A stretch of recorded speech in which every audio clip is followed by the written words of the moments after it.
So I've loaded up here a sample of a forest at dawn with some birds, some chackalackas, some crickets and some insects.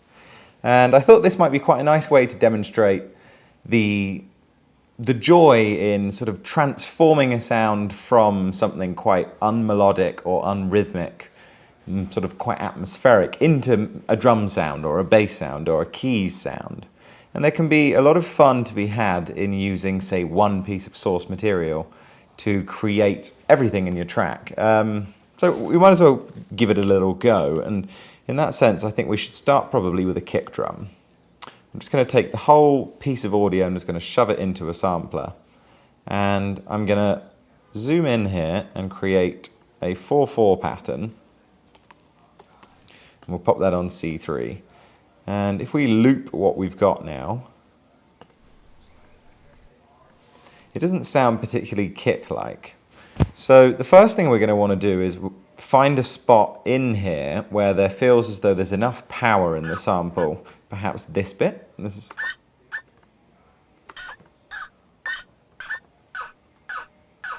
Now I think that's perfect because that's got punch to it, it's got a lot of energy, but it's still not the right pitch for a kick drum. So why don't we pitch that down? Let's try two octaves first, -24. Now we're getting there. I'm just going to bring the tempo up as well quickly. Why not 36? So bring it down three whole octaves. Now we're starting to get there, and I feel like I'd probably like it to go down another one, so I could have just done this in the first place, but I'm going to bring it down in the actual MIDI clip. So now that's starting to feel as though it's got enough energy and weight to be a kick drum, but it's severely lacking in the punch category. So the way that we get that is through using an envelope, particularly an ADSR, which will give us a nice amount of snap here to be able to bring the sustain all the way down, and with a very short decay, just bring that pitch back up, maybe to 0. And depending on how long you make this, you're going to get varying intensities of punchiness. When you start getting down really small, it's barely noticeable. Now, it sounds good, but there's still a little bit too much toppy noise for it to feel kicky, less so tommy. So I might bring a filter down here to a spot where it starts to feel bassy enough and subby enough, but maybe we don't have enough of that snap. So around there feels quite good to me, and I'm just going to duplicate down this envelope and do the same thing I did to the pitch, but on the filter envelope here. And that's just letting through a burst of high end at the beginning, which really, it does a lot. Let's now change the actual attack, the ADSR of the sample length itself by bringing that sustain down and shortening the decay. Let's see if we can bring it down another octave. That's quite cool. We can bring the volume up a fair amount on that.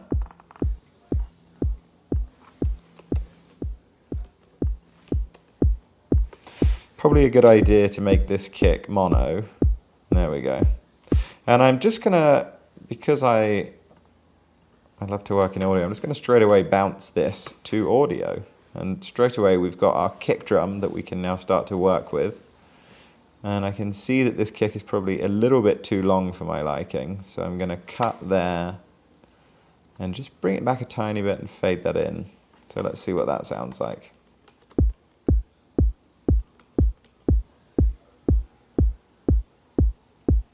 Okay, yeah, I'm happy with that. So we've got our kick. Why not try and create a little tom sound now? So I might bring back in, let's just duplicate this and save ourselves some time. I'm going to do a sort of ba-dum-bum. And why don't we just zoom around, try and find a different spot in here to use.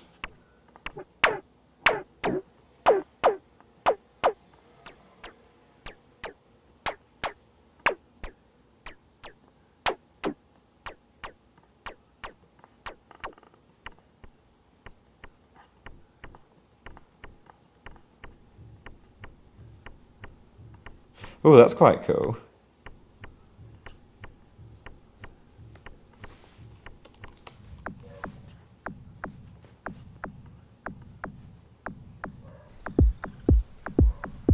Ooh, very cool. Turning off that width thing there has given us a nice bit of interest, because obviously this is a stereo sample. So we've got our tom.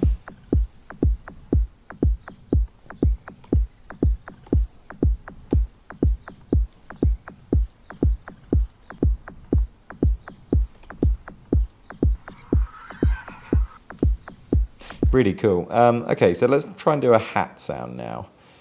I'm just gonna take a little MIDI clip here, shift that to the offbeat, and let's drag in just one of these more static-y pieces. So this is what we've currently got going.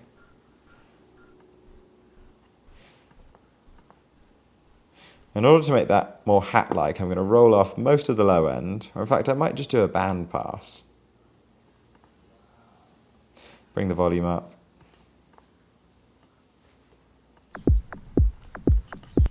We can get away with really turning that up.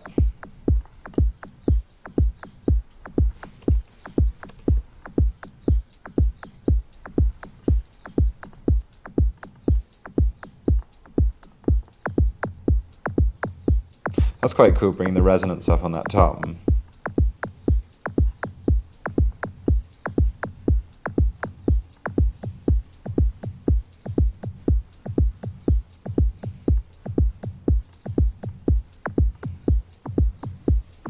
Yeah, and changing the amount of modulation of this ADSR on the pitch and the filterer is a great way to shape it when it starts to feel a bit too clunky. It might be quite cool to do another sort of tom thing here. See if we can't create a sort of rolling pattern. Let's bring the pitch up.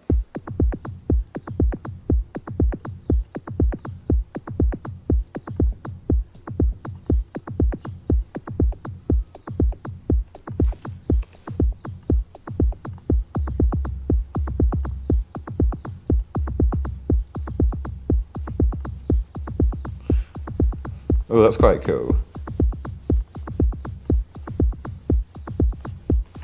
I always like to set up a key to be able to turn the kick off, so I can imagine in a track the context of it sort of dropping. Okay, let's do just another one of these quickly, just because I want to demonstrate something that I love, which I call the Unsingable bass line. Let me just find the bloody note. Let's do...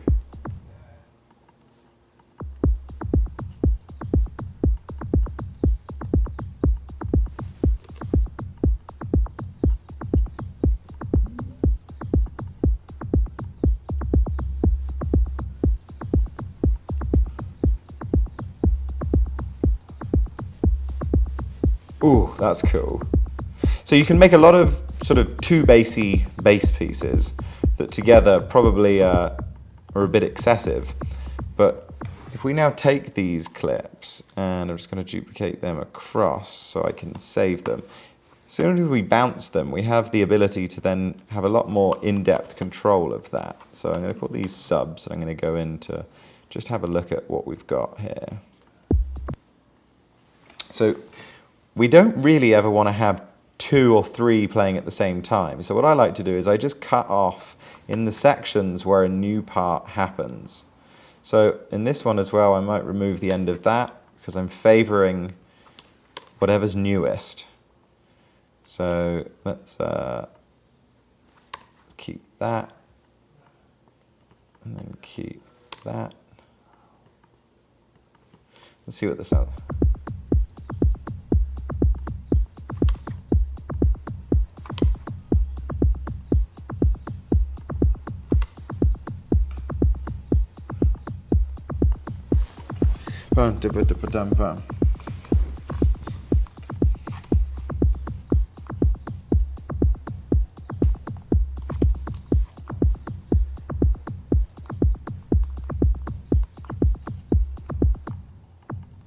Now this one could probably be filtered a bit more.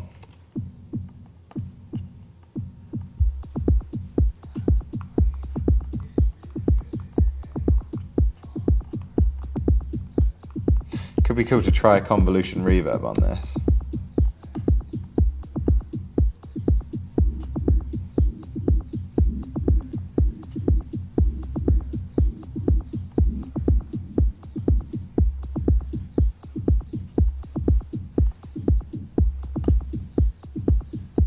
Cool, let's go back and see if we can make another hat pattern to go alongside this.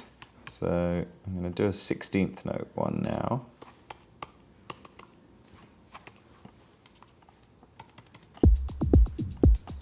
And let's try and make a more kind of shakery sounding one. I'm going to bring the actual whole sample in. If we straight away bring the pitch up 2 octaves, we're going to be far more in the ballpark, I think.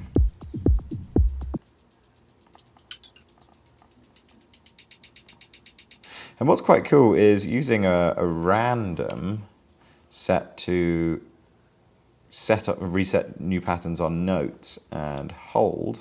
We're going to use this to skip through, so we're going to be getting slightly different hat sounds on every one.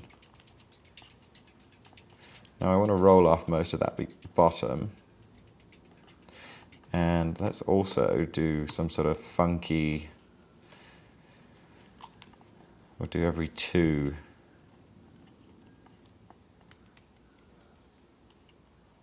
And then let's also add a bit of spread. Let's only add spread to the notes underneath. Oh. There we go. See what that sounds like.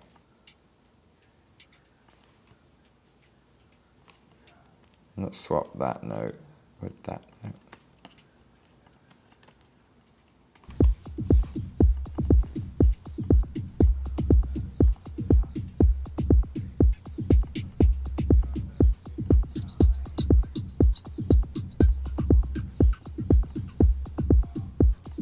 Let's go up even higher in pitch.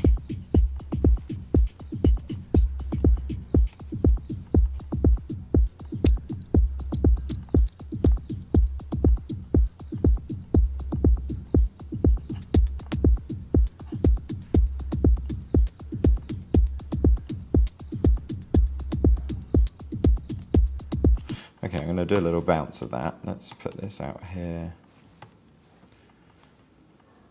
Let's bring the volume up. And then I'm going to just cut it at 16th notes. And then I'm going to fade them all. And that should, in theory, provide a little better sound.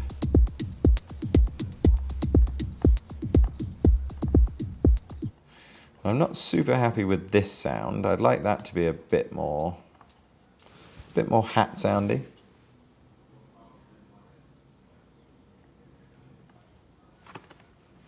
See what we got.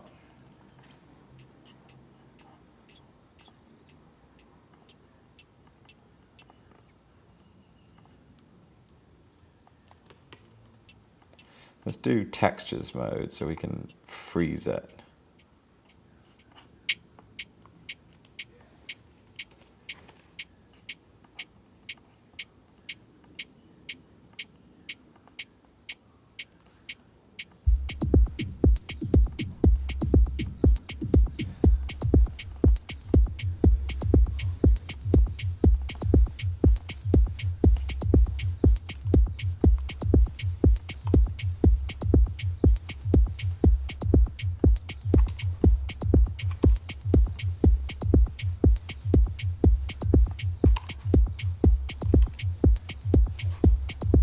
Ooh, there we go. That's starting to really sound good. Let's put a reverb on the whole bass.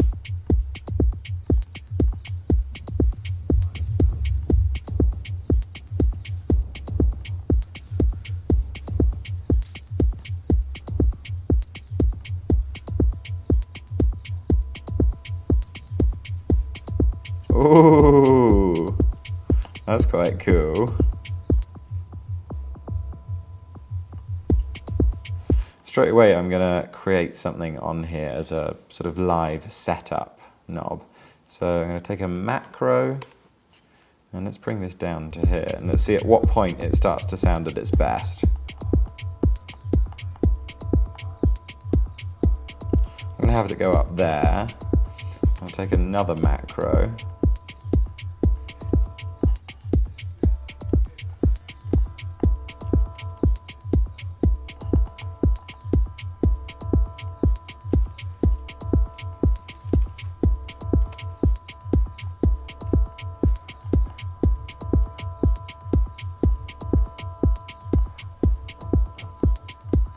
Ooh.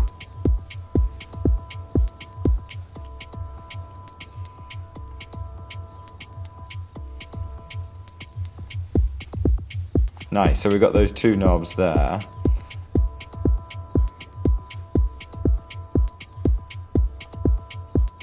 And now I'm going to add a new page here and set these both up. And we'll call this one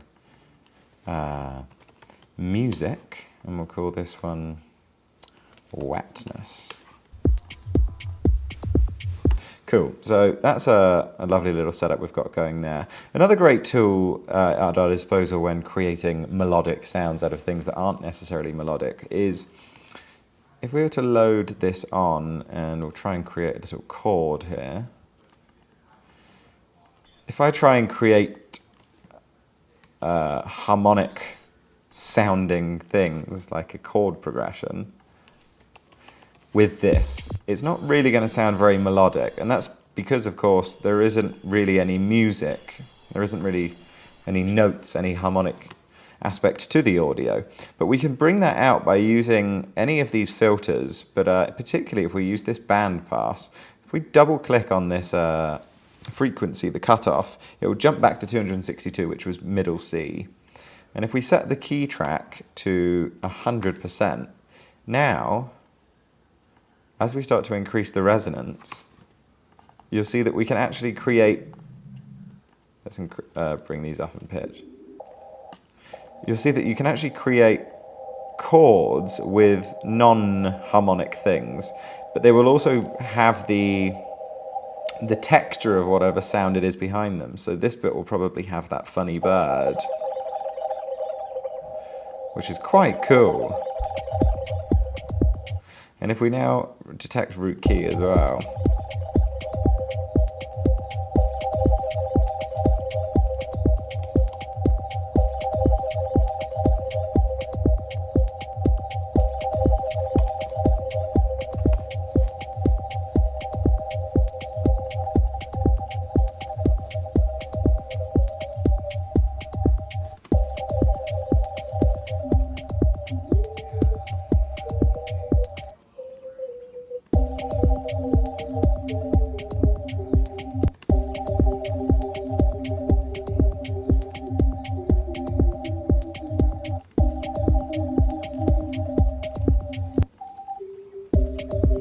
ooh.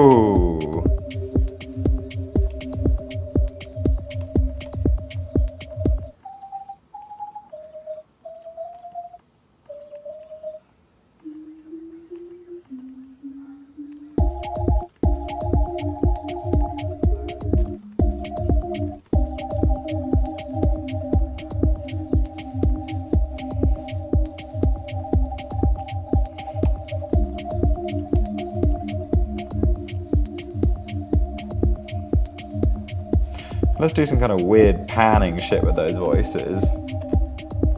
Let's make this smooth, and we'll do hertz, free running. We'll have this pan. Ooh, some convolution.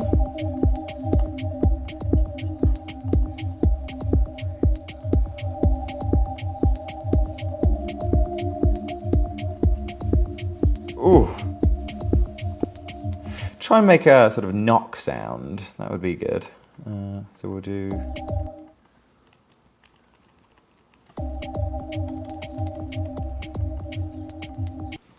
I'm going to mute the synth for a second while we come up with this cool knock. Now, to make a nice knock, I'm just going to find any old spot again with a bit of intensity. So probably this, and I'm just going to shorten it. And I'm going to filter it around 1000 hertz with a bit of resonance. I mean, that's just perfect. See what's that like in context. Oh, that's just fantastic. Let's bring in some of that music.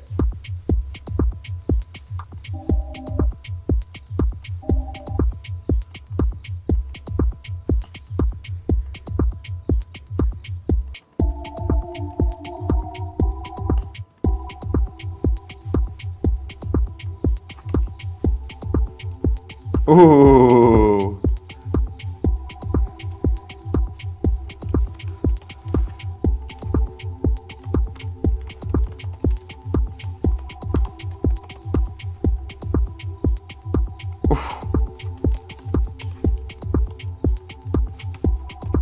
Let's do a different inversion that second time around.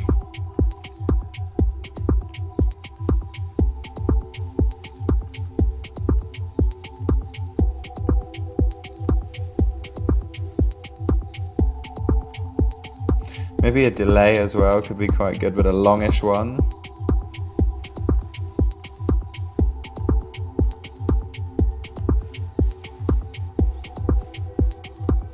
Okay, be a good time probably to get a little bit more, a little bit of space back from that bass. Now I'm gonna choose here to instead show master track content. I'm just gonna record out. Wrong one. And I'm just gonna deactivate these for now so we can work with the master clip. And one of the key things that will really help this shine through, if we remove this onto there, is instead of sidechaining, with these kind of messy bassline things, I kind of like, a lot of the time, to just fade it myself. Oh, of course, I did have the music on it, but let's see, this might actually just, this might work. So if I bring that back a bit, I just want to fade ever so slightly where there's a kick. I just want to fade it in myself. And it's annoying that you can't just fade from a line because it will always think you're crossfading. So let's just fade, unless anyone knows how I can fade without having to do that. If you do, I will really appreciate knowing. Oh, so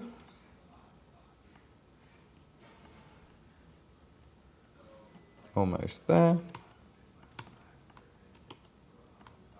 And I think doing it manually and not copy and pasting can provide for some nice humanized editing results. Let's do that. Okay, so let's just copy and paste this across and see what it sounds like.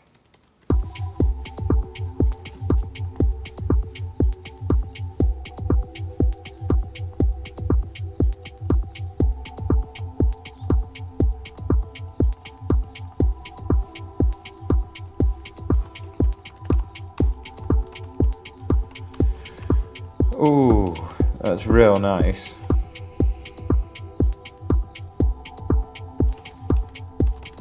I'm just going to bounce this knock as well and see if, in fact, let's do a bit of clipping, just to see if we can get the most out of these particular drums. So that knock we could probably do.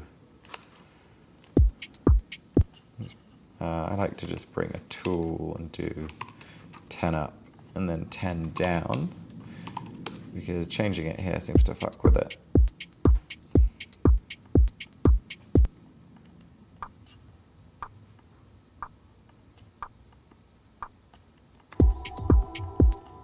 Nice, let's see if we can get anything back from the kick.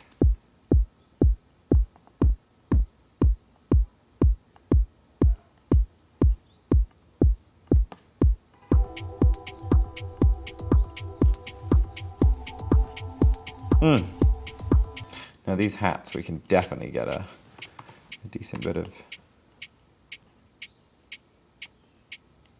Fucking hell.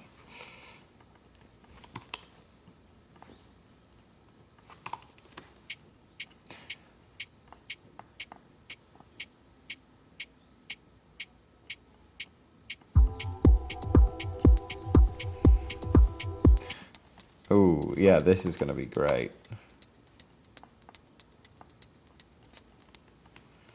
That is fucking painful to listen to.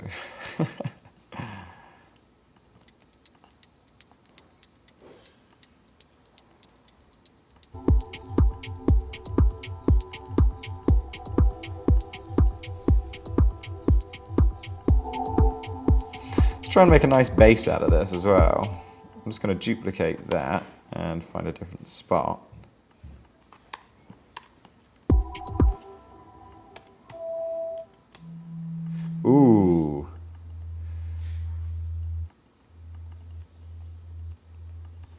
So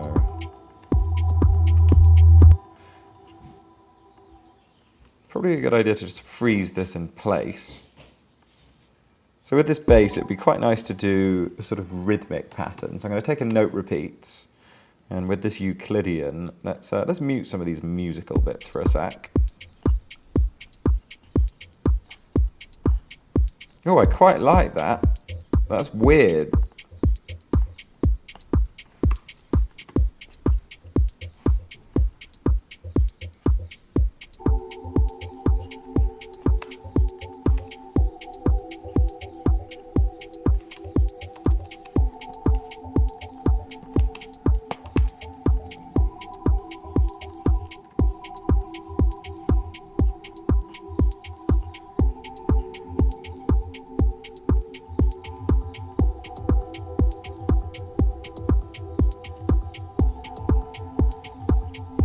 Let's do an arpeggio of this. And something blossom down. We'll do dotted notes, but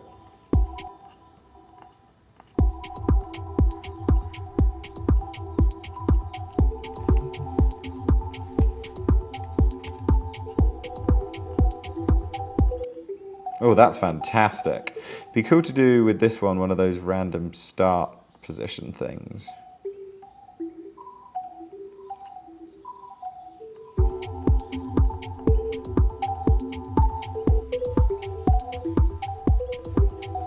Let's duplicate that again, change the start position, put it up an octave, and we'll do triplets. And yeah, let's see.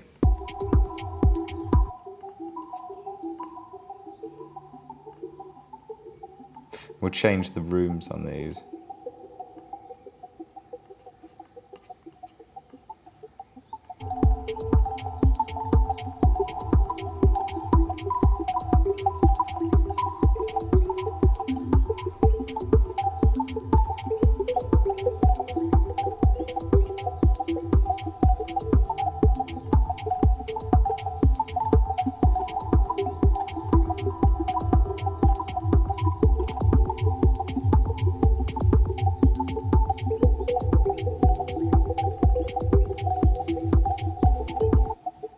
Yeah, I dig this. Let's see.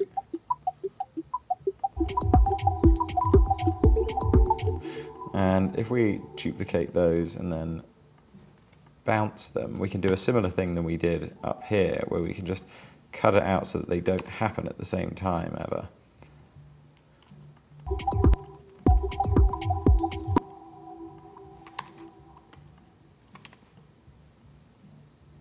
I'm always just going to delete the one on the bottom here.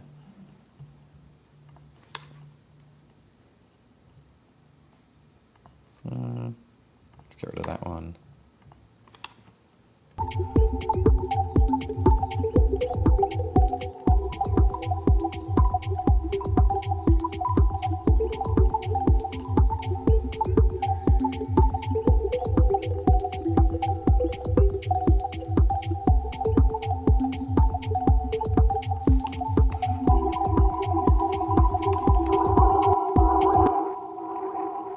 Ooh, crikey. Let's just bring this down a couple of octaves.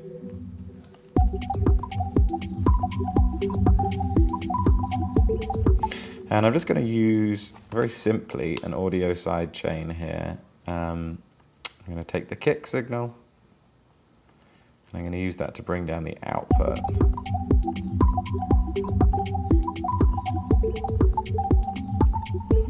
We'll go up one more octave.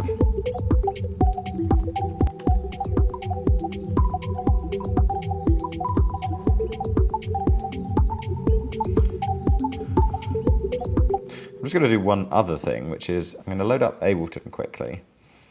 And this is something I really like to do when making drum sounds, is to just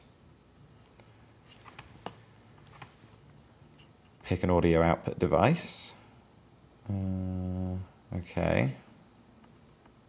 And then I'm going to pick that sample. And Ableton is a lot better at detecting transients and dealing with transients, especially with the preserve transient feature. But once this thing is loaded out, How long is this video? Oh, 32 minutes. Probably time to wrap this up soon. So if I now activate this, I'm going to turn it up a hell of a lot, and I'm also going to hard quantize everything.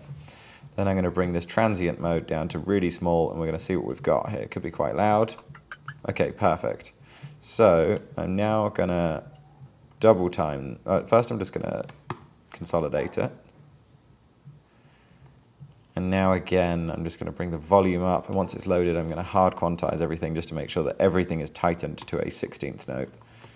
Oh, I'm on 8th note triplets. That's a bit silly. Okay, well, whatever. Cool, and we're just going to do one more tightening mode. And let's duplicate this one more time. And now I'm just going to drag that in, and we're going to use this. Just close Ableton. You've been used. Ah, right. That was silly. I did not realize that.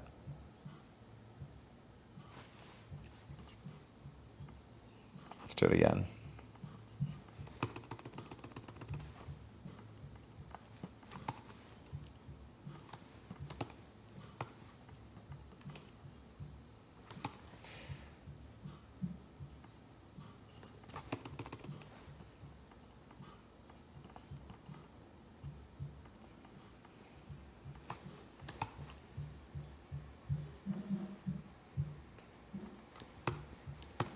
Let's bounce it in here as well, just to make sure.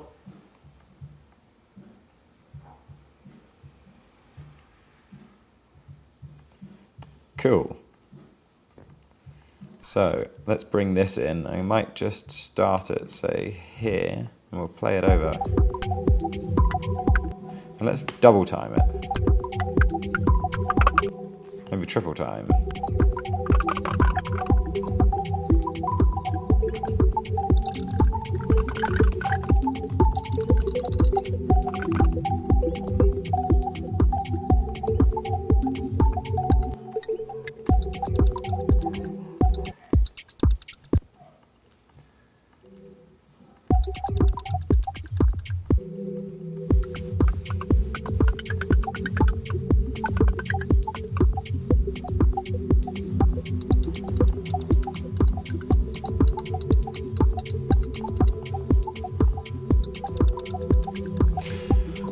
Quite a nice vibe. Anyways, I think that about does it for today's video, and I hope you enjoyed this little out of context dive into forest sounds. And as always, happy Thursday and happy creating.